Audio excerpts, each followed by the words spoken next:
Hare Krishna Matas and Prabhuji, Danvat Pranam. Thank you for joining today morning Japa session.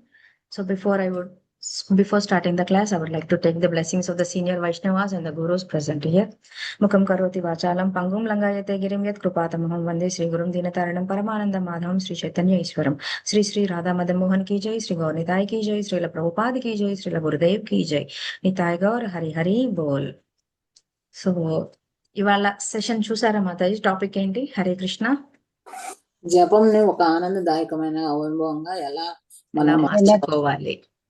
ఎలా మార్చుకోవాలి అసలు general గా జపం అంటే మనం ఎక్కువగా భక్తిలోకి రాగానే ఫస్ట్ మనం విన్నది ఏంటిది? జపం చేయాలని. అంటే ఏంటి? శ్రీకృష్ణుని నామం తీసుకోవాలి అని. అవునా కదా మాతాజీ ప్రభుజీ? సో మరి ఇది ఆనందకరంగా చేయాలి అంటే మనకు తెలిసిన అసలు ముందు మాట్లాడుకుందాం.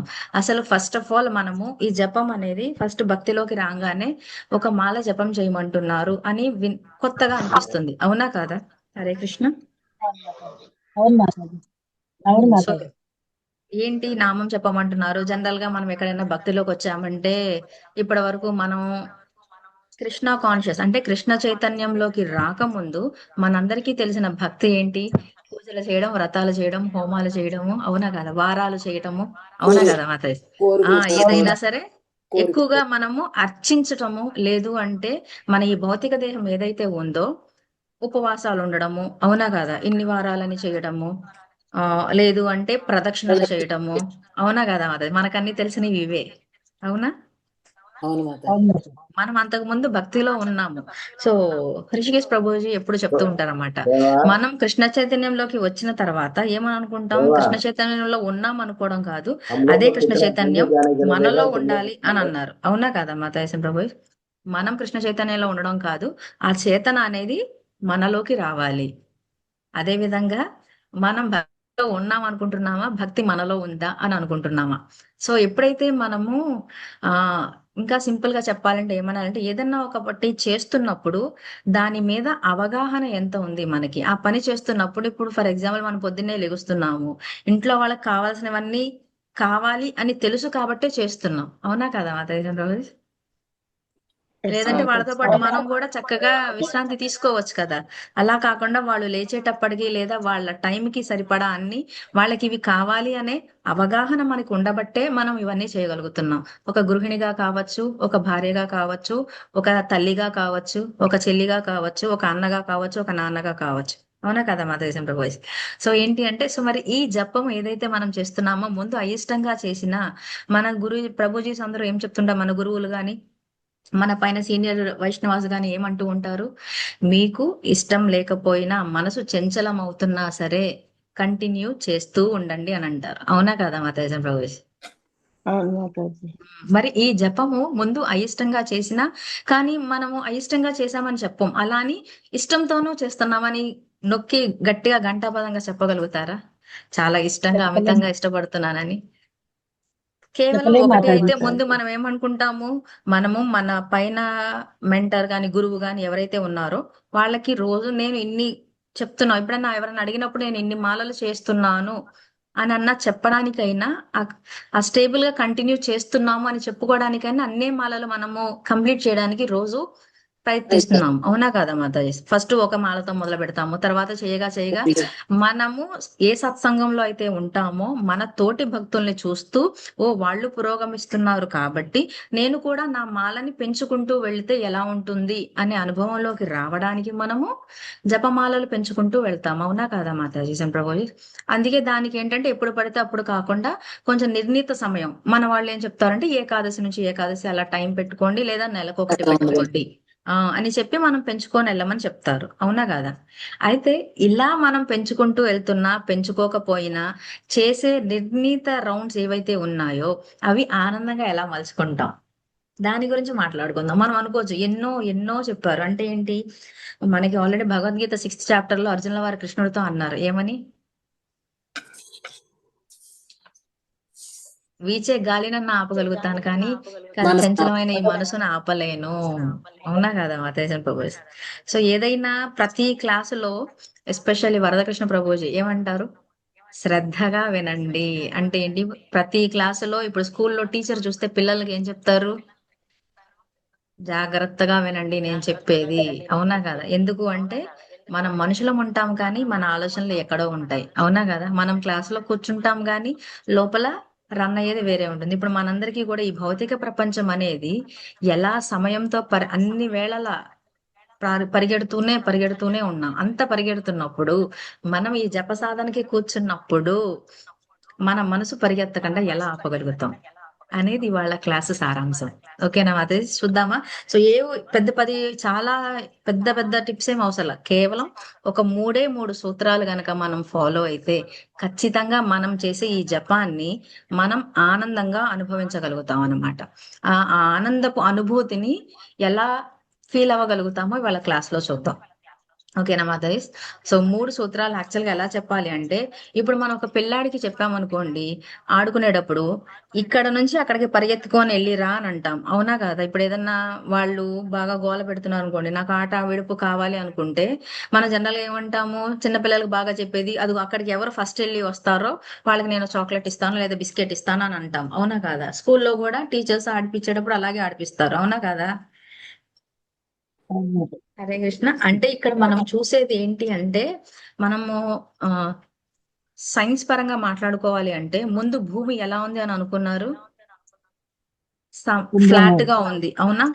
గుండ్రం కాదు భూమి, ఫ్లాట్ ఉంది అని అన్నారు. అవునా కదా మాతాజం ప్రభు? ఎందుకంటే వాళ్ళ చూసే వ్యూ యాంగిల్ అలా ఉందన్నమాట. అంటే ఇంకా చెప్పాలి అంటే ఈ 3 సూత్రాలు గనక మనము ఒక త్రిభుజం అనుకుంటే 3 కోణాల వైపు ఉన్నాయి అని అనుకుంటే జనరల్ గా ఇప్పుడు మనం ఎవరికన్నా ఒక టాస్క్ ఇచ్చామనుకోండి, ఆ 3 కోణాలు టచ్ చేసే తిరుగుతా ఉండు అని అంటాం.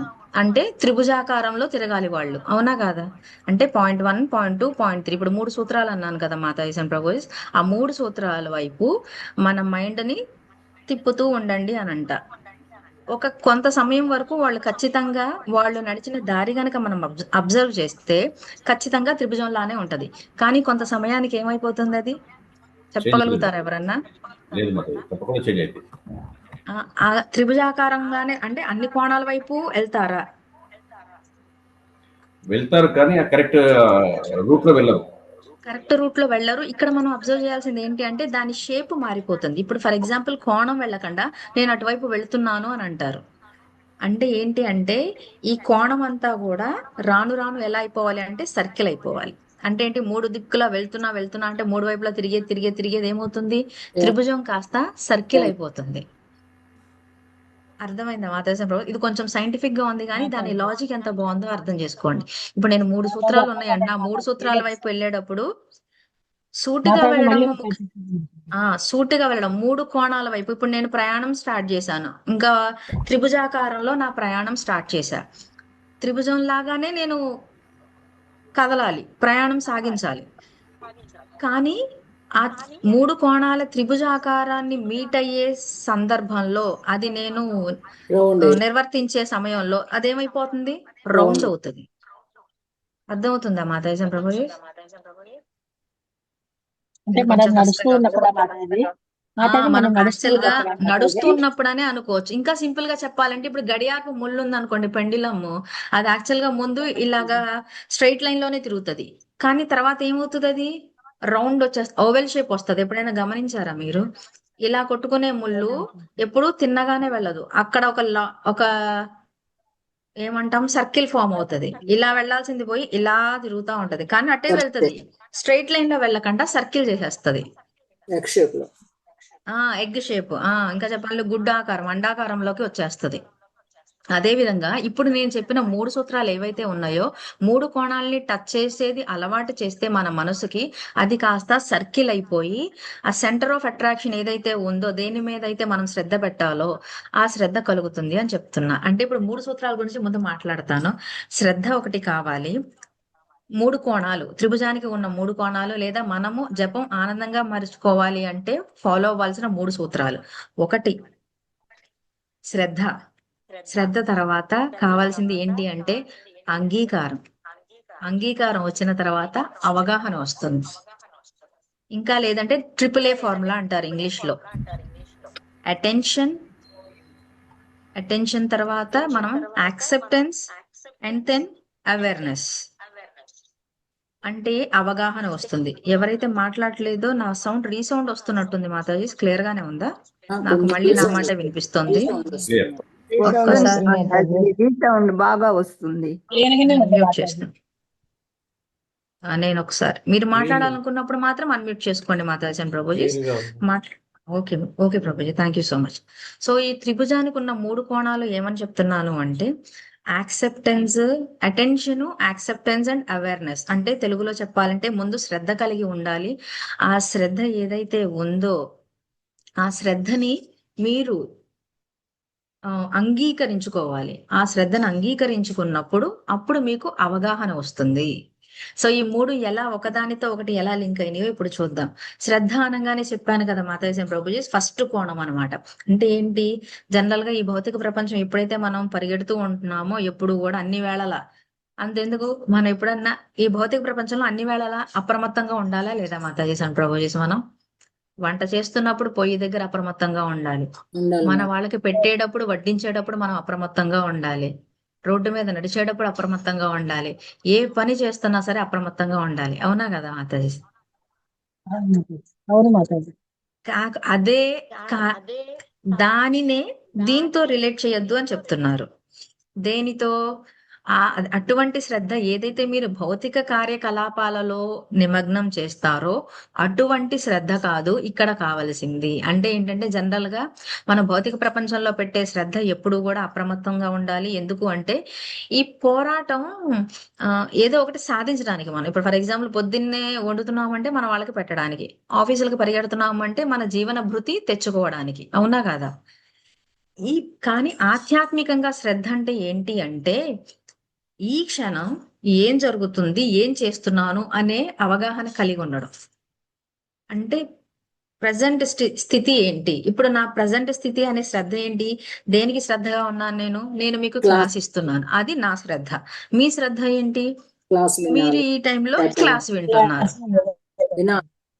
సో అర్థమైందా మాత? అంటే ఏంటంటే అచ్చ తెలుగులో చెప్పాలంటే ప్రస్తుత క్షణంలో మనం ఎలా ఉన్నాము అని తెలుసుకోగలిగే ఒక కళనే శ్రద్ధ అంటాం. అంతే తప్ప ఇలాగ స్ట్రైట్ గా కూర్చొని భౌతికంగా ఉండేది కాదు. ఏదో పోరాటం చేయడం కాదు, ఏదో మనసుని గట్టిగా కట్టేసుకొని కూర్చో ఇక్కడే కూర్చో ఇక్కడే కూర్చో అని అనడం కాదు. కేవలం ప్రస్తుతం ఏం జరుగుతుందో ఆ క్షణంలోనే మనము మన మనసుని ఉంచుకోగలిగే సామర్థ్యం అన్నమాట. అది శ్రద్ధ. అంటే శ్రద్ధ ఇంకా ఈజీగా చెప్పాలి అంటే మన మనస్సు ఎక్కడ ఉందో తెలుసుకోవడమే మన సామర్థ్యం. ఆ సామర్థ్యమే శ్రద్ధ అన్నమాట. ఎందుకంటే మనసు ఎప్పుడు కూడా ఏదో ఒకటి ఆలోచిస్తూనే ఉంటుంది. అవునా కదా? ఎక్కడెక్కడో తిరుగుతూ ఉంటుంది. ఎవరెవరో నన్ను ఏదో అన్నారంటుంది, లేదా నేను వాళ్ళని అలా అన్నాను, వాళ్ళు అన్నప్పుడు నేనేమీ రిప్లై ఇవ్వలేదు. సో ఆ మనసు దాని లక్షణమే అది. మనల్ని ఎంత బాగా డీవియేట్ చేయొచ్చా, మనల్ని ఎలాగా తప్పుదారా లేదా ఆలోచనలో మునిగేలా చేయడమా, మాయ ప్రభావం అనమాట. అదంతా గమనిస్తూ మనము తిరిగి ఆ మనసుని తీసుకొచ్చి ప్రస్తుత స్థితిని తెలియపరచడమే శ్రద్ధ.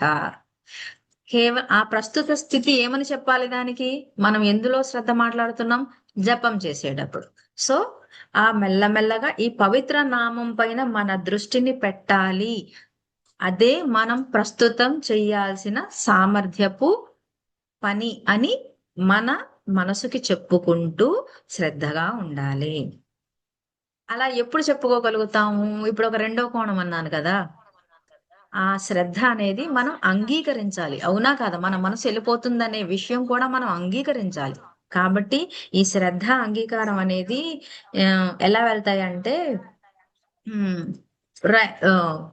రైల్వే ట్రాక్ ఉంటది కదా మాతాజన్ ప్రభుజీస్, అవి రెండూ కూడా ఖచ్చితంగా హ్యాండ్ ఇన్ హ్యాండ్ పక్క పక్కనే వెళ్తూ ఉండాలి.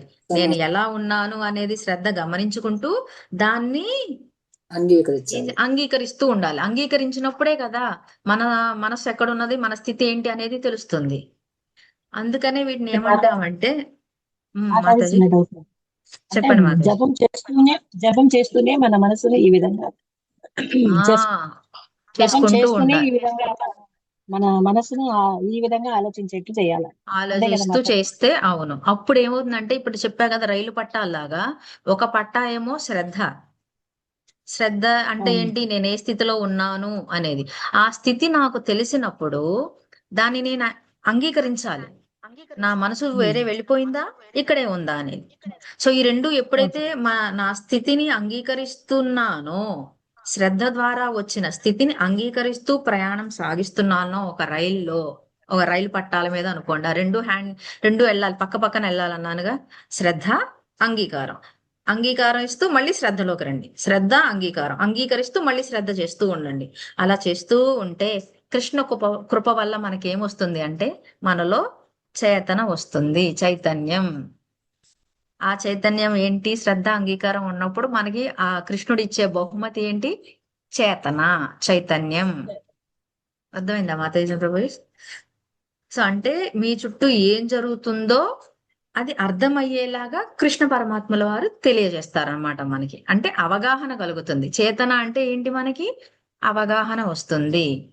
సో మూడు అర్థమైనయా మాతాజీ? అంటే సింపుల్ గా ఉన్నా మనం ఇంకా చెప్పుకోవచ్చు. ఇంక ఈ అవగాహనకు వద్దాం ముందు. అసలు ప్రస్తుతం శ్రద్ధ చెప్పాము. శ్రద్ధతో పాటు మనకేముండాలి? అంగీకారం ఉండాలి. ఈ రెండు ఉంటే అప్పుడు మనకు ఒక అవగాహన వస్తుంది. ఆ అవగాహన దేని రిజల్ట్ అంటే మనం చేస్తున్న ఈ శ్రద్ధ, అంగీకారం. అంగీకరిస్తూ మళ్ళీ శ్రద్ధ చేస్తున్నాం కాబట్టి మన ఈ కష్టాన్ని చూసి శ్రీకృష్ణ పరమాత్మల వారి యొక్క కృప కలుగుతుంది. ఆ కృప ఏంటి అంటే అవగాహన, లేదు అంటే చైతన్యం అని చెప్పొచ్చు. ఆ అవగాహన అంటే ఏంటి మాతాజీ ప్రభు?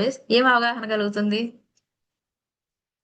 మన చుట్టూ జరిగేది, నా అంతరంగంలో ఏం జరుగుతుంది, నా మనసులు ఎప్పుడు ఎలా ఆలోచిస్తున్నాయి, నా దృష్టి ఇక్కడే ఉంటుందా, ఎక్కడికన్నా వెళ్ళిపోతుందా? ఈ అవగాహన వస్తే మనం ఏం చేస్తాము? ఆ ఆలోచనలో ఒక నదిలో పడి కొట్టుకున్నట్టు ఆలోచనలో పడి కొట్టుకోకుండా మళ్ళీ కృష్ణుడి నా కర్తవ్యం ఏంటో తెలుసుకొని నా శ్రద్ధ ఏం చెయ్యాలి, మళ్ళీ ప్రేమతో కృష్ణుని పవిత్ర నామంపైనే నా దృష్టి కేంద్రీకరించాలి అనేది నాకు తెలిసి మళ్ళీ ఎక్కడికి వెళ్తాను? అంగీకారం దగ్గరికి వెళ్తాను. సో ఆ మూడు కూడా ఎట్లా అవుతున్నాయి? ఇలా తిరుగుతున్నాయి. ఇంకా సింపుల్ గా చెప్పండి, ఇప్పుడు మనం ఒక కార్నర్ దగ్గర నుంచున్నాం అనుకోండి, త్రిభుజాకారంలో. అయితే రైట్ కి వెళ్ళొచ్చు, లేదా లెఫ్ట్ కి వెళ్ళొచ్చు. అవునా కదా మాతాజీ? అందుకే నేను త్రిభుజం అని చెప్పాను. మనం గనక శ్రద్ధ చేస్తే మిగతా రెండు ఏం తెలుస్తాయి? అంగీకారం తెలుస్తుంది, అవగాహన వస్తుంది. లేదా అవగాహన దగ్గర ఉన్నారనుకోండి, శ్రద్ధ చెయ్యాలి, ఎందుకంటే అదే నేను అంగీకరించాలి అనేది తెలుస్తుంది. అవునా కదా మాతాజీ చంద్రబాబు? అర్థమైందా? కొంచెం ఏమన్నా కన్ఫ్యూజన్ గా ఉందా?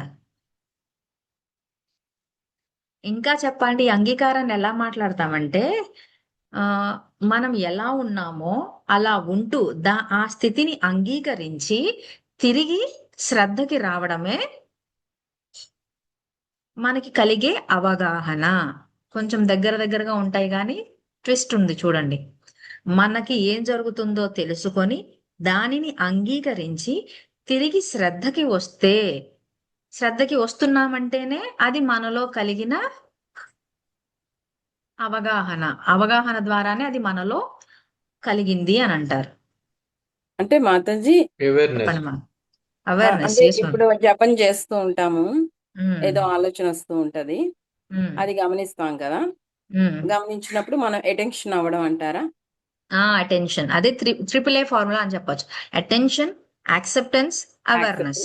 అవేర్నెస్. ట్రిపుల్ ఏ ఫార్ములా అని అంటారు. యాక్చువల్గా అది ఇంగ్లీష్ లోనే వింటా కాబట్టి మీకు తెలుగులో కొంచెం ఇలా ఉందన్నమాట. బ్రజబిహారి శ్రద్ధ. ప్రభుజీ చెప్పారు కదా మాతాజీ, అదే బ్రజబిహారీ ప్రభుజీ క్లాస్ నుంచే చెప్తున్నా మాతాజీ. Yes, triple A. So attention, acceptance, awareness. దాన్నే మనం తెలుగులో ఏమంటాం? శ్రద్ధ కలిగి ఉండడం, అంగీకరించడం, ఆ తర్వాత అవగాహన పొందడం. ఓకే. సో మనకి ఈ అవగాహన కలిగినప్పుడు మనం ఏం చెయ్యాలి? యాక్చువల్గా ఈ మూడు త్రిగుణాలకి, త్రిభుజంలో ఉన్న మూడు కోణాలు అలాగే ఉండాలి అంటే వాటికి మధ్యలో ఇవి మూడు గనక మనం ఒక నిప్పు కణికల్లాగా జ్వలిస్తూ ఉండాలి. అవునా? ఎప్పుడు? ఎందుకంటే మూడిటితో మనం ఎప్పుడు అనుబంధం పెంచుకుంటూనే ఉండాలి. శ్రద్ధగా ఉంటూ ఉండాలి, ఏం జరుగుతుందో అంగీకరించగలగాలి. అంగీకరించినప్పుడు ఒక అవగాహన వస్తుంది. అంటే ఈ మూడిట్లో ఏ ఒక్కటి తగ్గినా సరే మన జపంలో ఆనందాన్ని పొందలేము అని అంటున్నారు. సో ఆ మూడు కూడా నిరంతరం ప్రజ్వలిస్తూ ఉండాలి అంటే దానికి ఒక ఇంధనం కావాలి. ఆ ఇంధనం ఏంటి? శ్రవణం అదే నాలుగోది అనమాట. యాక్చువల్ గా శ్రవణం అంటే అని కాదు. ఏదైతే మనకి ఈ బాధలు కలుగుతున్నాయో, ఏదైతే స్థితిని మీరు అంగీకరించడానికి సిద్ధపడ్డారో ఇంగ్లీష్ లో దాన్ని ఏమంటారంటే ఎంబ్రేజ్ అంటారు. అంటే మనల్ని సముదాయపరచుకోవడం అంటారు. కరెక్టే, నీ మనసు పరిగెడుతుంది, తర్వాత ఈ పని చెయ్యాలి, సో నిరుత్సాహం వస్తూ ఉంటుంది, మనల్ని మనం తప్పు పడుతూ ఉంటాము, ఎవరో ఏదో చెప్పిన దాన్ని విశ్లేషిస్తూ ఉంటాము, ఇప్పుడు నా మనసు ఇలా ఉంది అని చెప్పేసి మనము బాధపడకూడదన్నమాట. బాధపడకుండా ఏం చేయాలి అంటే ఉమ్, పరిణామం అంటే అసలు కారణం, అసలు వాటికి రీజన్ ఏంటి, మనం విసుగు చెందకూడదు అనమాట. అంటే ఏంటి, మెదడు ఎప్పుడు ఇలాగే బాధిస్తూ ఉంటుంది. సో మనకి జపం చేయాలనిపించదు, ఎందుకంటే మన మనసు దేని మీద కేంద్రీకృతం అయి ఉంటుంది, ఎవరో నన్ను ఏదో అన్నారు. ఆ, శాన్ ఆ, ఇంకా చెప్పాలి అంటే ఈ మూడిటికి కారణమైన దాన్ని వెతకకుండా, సరే నువ్వు బాధలో ఉన్నావని నాకు తెలుస్తుంది, ఆ బాధ ఆర్చేదా తీర్చేదా అనేది విశ్లేషణ పక్కన పెట్టి, కేవలం ఏదైతే బాధ వస్తుందో ఆ బాధ నీకు కలిగింది అనే దాన్ని యాక్సెప్ట్ చెయ్యి. ఆ బాధతోనే నువ్వు, అందుకనే జనరల్ గా అంటారు చాలా మంది జపం చేసేటప్పుడు లేదా నామం తీసుకునేటప్పుడు వాళ్ళకి అశ్రుధారలు వస్తూ ఉంటాయి. ఫస్ట్ ఏమో బాధతో వస్తాయి, రాను రాను రాను ఎప్పుడైతే వాళ్ళు పరిణతి చెందుతారో ఆ బాష్పాలే ఆనంద బాష్పాలు అవుతాయి అని చెప్తారు. అర్థమవుతుందా మాతాజీ? ఫస్ట్ మనం బాధతోనే ఏడుస్తూ ఏడుస్తూ, కృష్ణ నా వల్ల కావటం లేదు, నేను నా మనసుని నీపై కేంద్రీకరించలేకపోతున్నాను, ఇది నా స్థితి అని తెలుసుకొని మనం దాన్ని యాక్సెప్ట్ చేసుకొని తిరిగి మళ్ళీ నామం వైపుకే వస్తున్నాము కాబట్టి ఏమొస్తుంది, ఈ అవగాహన మనకి వస్తుంది.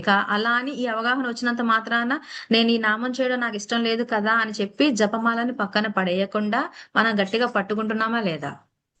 అంతెందుకు, ఇప్పుడు మనము ఒక నామము మాల చేసుకున్నప్పుడు 108 సార్లు పవిత్ర నామాన్ని తీసుకుంటాం, అవునా కాదా?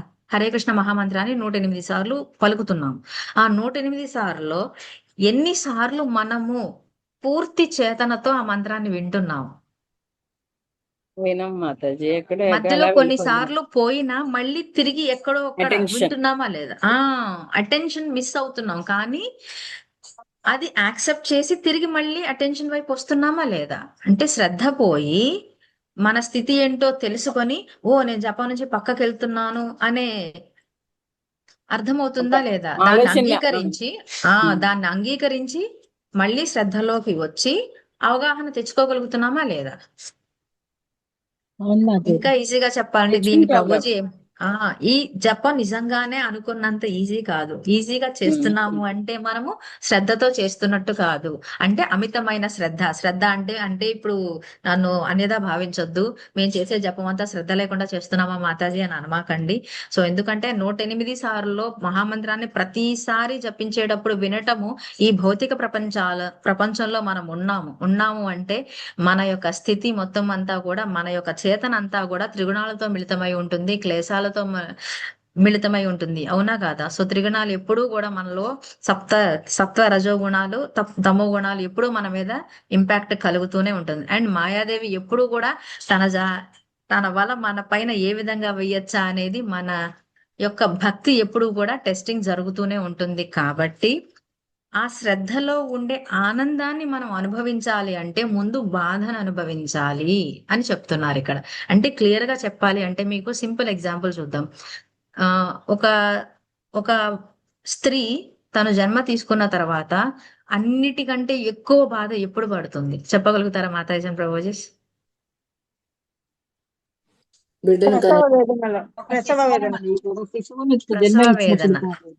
హరి హరి బోల్. ప్రసవ వేదన. కానీ ఆ ప్రసవ వేదన అయిన తర్వాత వచ్చిన రిజల్ట్ ఏదైతే ఉంటుందో, ఆ బిడ్డ చూసిన తర్వాత ఆ ప్రసవ వేదన గుర్తుంటుందా? మర్చిపోతారు. అంత అంత బాధను అనుభవించగలిగితే ఈ జపంలో ఆనందం అనుభవించగలుగుతాం అనేది చెప్తున్నారు క్లియర్. Simple example. అంటే ఇప్పుడు మనకు కావాల్సింది, చాలా మంది ఏమంటారంటే ఇన్ని నెలలు చేస్తున్నా లేదా ఇన్ని సంవత్సరాలు చేస్తున్నా అని అంటారు. ఇంకా సింపుల్ గా చూద్దాం. ఇప్పుడు మనము మానవ శరీరం దాల్చాము కాబట్టి ఒక స్త్రీకి జననం, తన గర్భం నుండి జననం ఇవ్వాలంటే మహా అయితే 10 నెలలు, అవునా కదా మదర్? అదే మిగతా 84 లక్షల జీవరాశుల్లో ఇంకొక ఎగ్జాంపుల్ తీసుకుందాం. ఏనుగు తను ప్రసవించాలంటే ఎంత సమయం కావాలి మాతాజీ ప్రభుజీ? 16 నెలలు, 40 days. 270 days. 270 days. సో అన్ని చూసారా, ఎంత కష్టపడితే ఫలితం ఎంత బాగుంటుంది అనేది. అంటే ఇక్కడ ఆ మధ్యలో ఇంధనం ఏంటి అంటే మనలో బాధ ఉంది, ఆ బాధ ఉన్నప్పుడే మనం జపం ఇంకా ఇంకా ఇంకా బాగా చేయాలి, చేయగలగాలి. అలా చేసినప్పుడే ఆ బాధ అనేది సంతోషంగా టర్న్ అవుతుంది అని చెప్తున్నారు. ఇంకా ఈజీగా చెప్పాలంటే మనము మానవ జాతిలో ఇది ఎగ్జాంపుల్ తీసుకున్నాము. ఒక గొంగళి పురుగు అంత ఈజీగా ఎలా సీతాకోక చిలుకలాగా ఈజీగా మారిపోతుందా మాతాయిసన్ ప్రభుజీ? తన గూడు కట్టుకొని ఒక్కొక్కసారి ఆ గూడులోంచి బయటకు వచ్చేటప్పుడు తన గనక బలవంతంగా మనం, అందుకే చాలా మంది చూడండి, ఆ గూడుని గనక నిర్ణీత సమయంలోపు మనం గనక చెదిపేసామనుకోండి, దాని బాడీ ఫామ్ కంప్లీట్ గా అవ్వదు. అవునా కాదా మాతాజన్ గారు? అండ్ బాడీ ఫామ్ ఫుల్ అయినా సరే తను పరుచుకున్న ఆ షెల్, కొకోన్ స్టేజ్ అంటాం కదా, దానికి చుట్టూ ఒకటి ఫామ్ చేసుకుంటుంది. దాని తెలుగులో ఏమంటారో తెలియదు నాకు. యాక్చువల్ ఇంగ్లీష్ లో అయితే కకూన్ స్టేజ్ అంటాము. గొంగళి పురుగు సీతాకోక చిలుక కింద మారాలి అనుకున్నప్పుడు తను పడే అవస్థ ఎంతలా ఉంటుంది.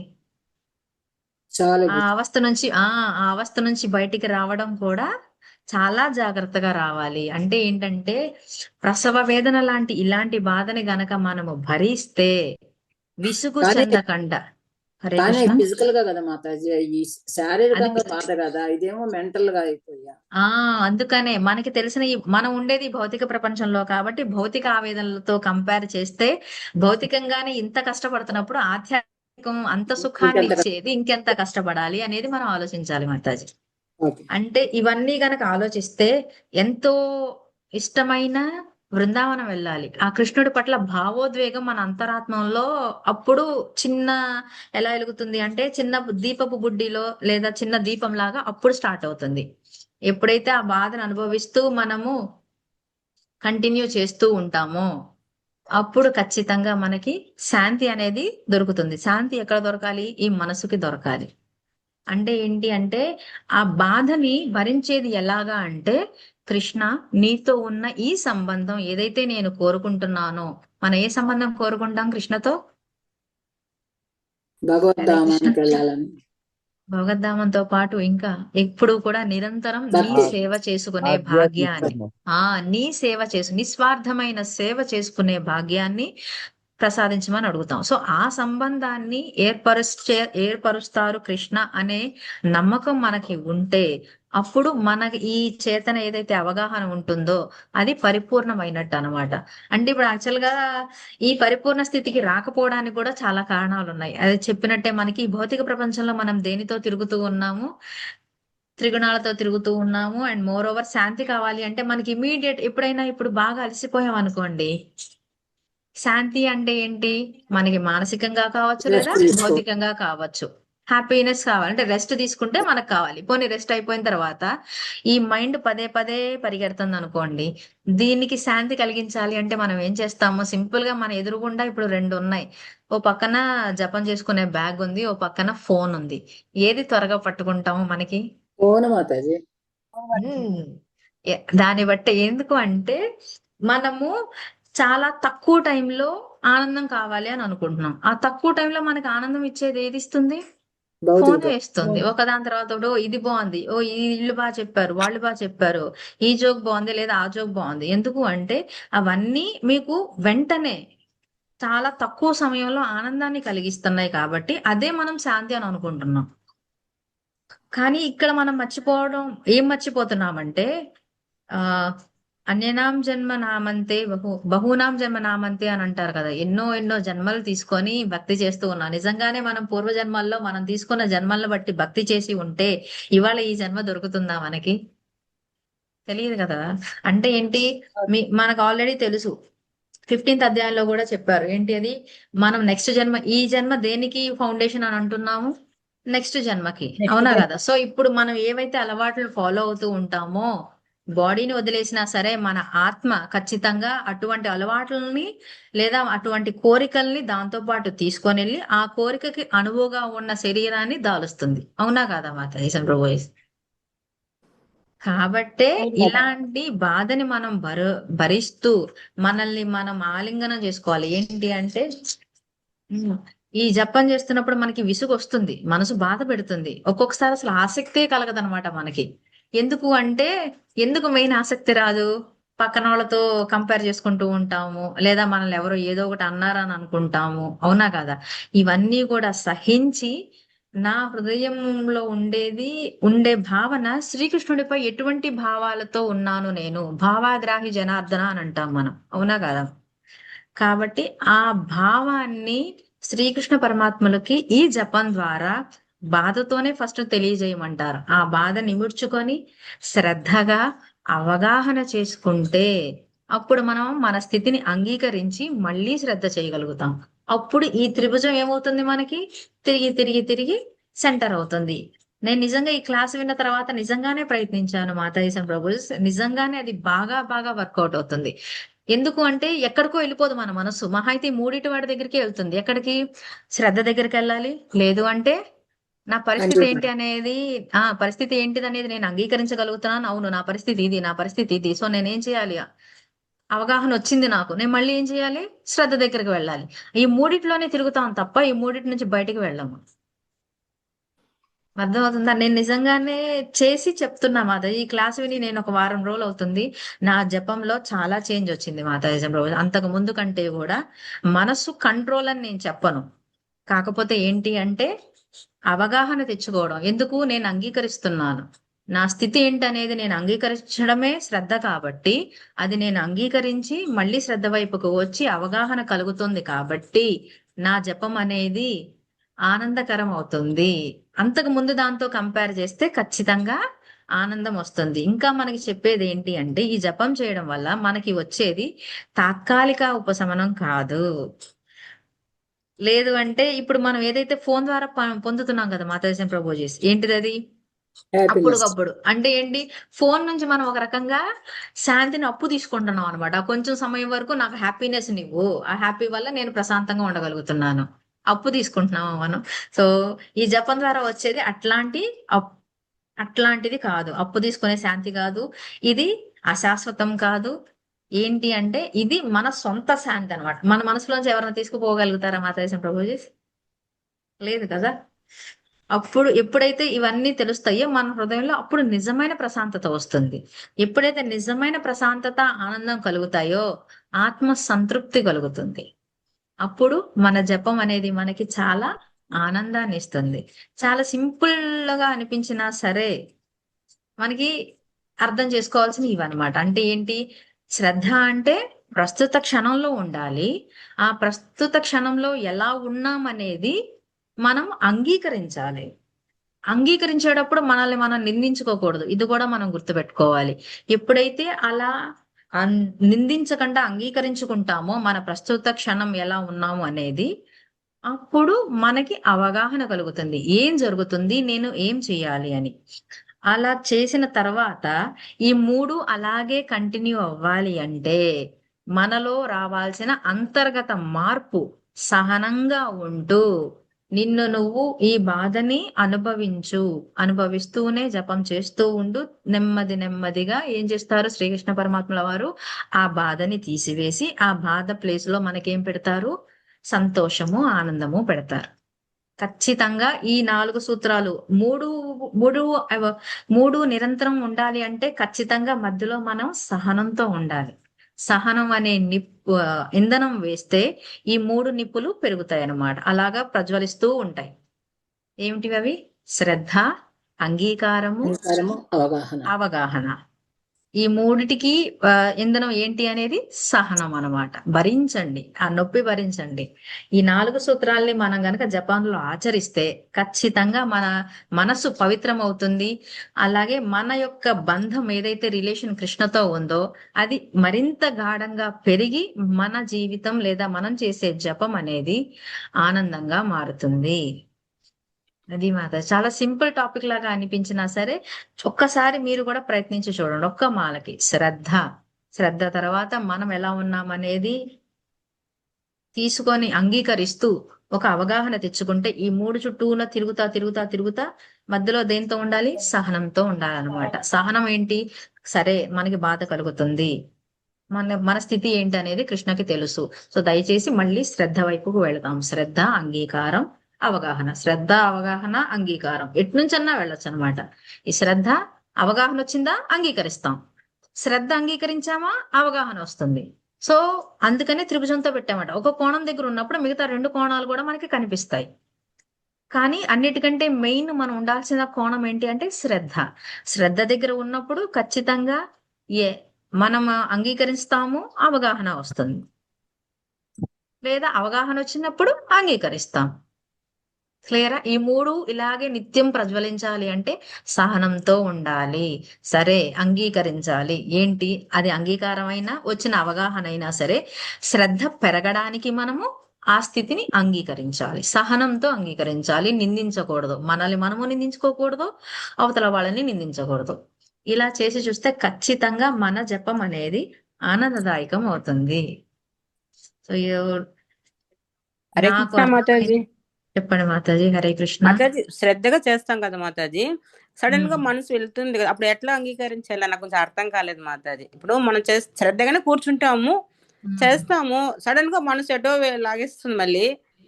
అది ఆ దానికి వెళుతున్నది మీరు గుర్తుపడుతున్నారు అంటేనే మీకు అవగాహన వచ్చినట్టు కదా మాతాజీ. సో అవగాహన వచ్చింది కాబట్టి మళ్ళీ శ్రద్ధ పెడుతున్నారు. సో మనకి తెలియకుండానే ఈ త్రిభుజ చట్రంలో ఉన్నాము, కానీ ఏ స్థితిలో ఉన్నామో తెలియక మీరేం చేస్తున్నారు, అవగాహన దగ్గర ఆగిపోతున్నారు. వెళ్ళిపోతుంది అనే దగ్గర ఆగిపోతున్నారు. ఇంకో కోణం దగ్గరికి వెళ్ళాలిగా. సో తెలిసింది కాబట్టి మళ్ళీ మనం ఏం చేయాలి, మళ్ళీ శ్రద్ధ పెంచాలి. అంటే మళ్ళీ జపం అటెంటివ్ గా శ్రద్ధగా వింటాం అనమాట. శ్రద్ధ పెంచుకోవాలి. స్థితి అవగాహన వచ్చిందంటేనే మనం ఆ చట్రంలో ఉన్నట్టు. నాకు అంగీకారం అనేది కొంచెం అర్థం కాలేదు మేడం. అంగీకారం అనేది కొంచెం అర్థం అంగీకారము అంటే ఇప్పుడు మీరు చెప్తున్నారు కదా, నా మనసు ఇక్కడ లేదు, నేను వెళ్ళిపోతున్నాను. అదే అంగీకారం. మనం ఏ స్థితిలో ఉన్నామో తెలుసుకోవడమే అంగీకారం. అంగీకారం. Okay, thank you madam. Hare Krishna. Hare Krishna Thank you, Mataji. Mataji. So నేను ఆ క్లాస్ ద్వారా విన్నది నాకు అర్థమైంది, మీతో పంచుకున్నాను. సో నేను తీసుకున్న ఎగ్జాంపుల్స్ వల్ల మీ మనసు ఏమైనా నొప్పించి ఉంటే దయచేసి క్షమించండి. ఏమన్నా అర్థమైంది అంటే అది నా గురుదేవుల కృప, గురు వైష్ణవ అండ్ కృష్ణాస్ మర్సీ వల్లనే. వాంఛాకల్పతరుభ్యస్య కృపా సింధుభ్యో వచ పతితానాం పావనేభ్యో వైష్ణవేభ్యో నమో నమః. అనంతకోటి వైష్ణవ బృంద की जय, समावेत भक्त बृंद की जय, श्रील प्रभुपाद की जय, श्रील गुरुदेव की जय. निताय गौर हरि हरि बोल. థ్యాంక్ యూ సో మచ్ మాతాజీ అండ్ ప్రభుజీ. హరే కృష్ణ. హరే కృష్ణ మాతాజీ. Thank you Mataji.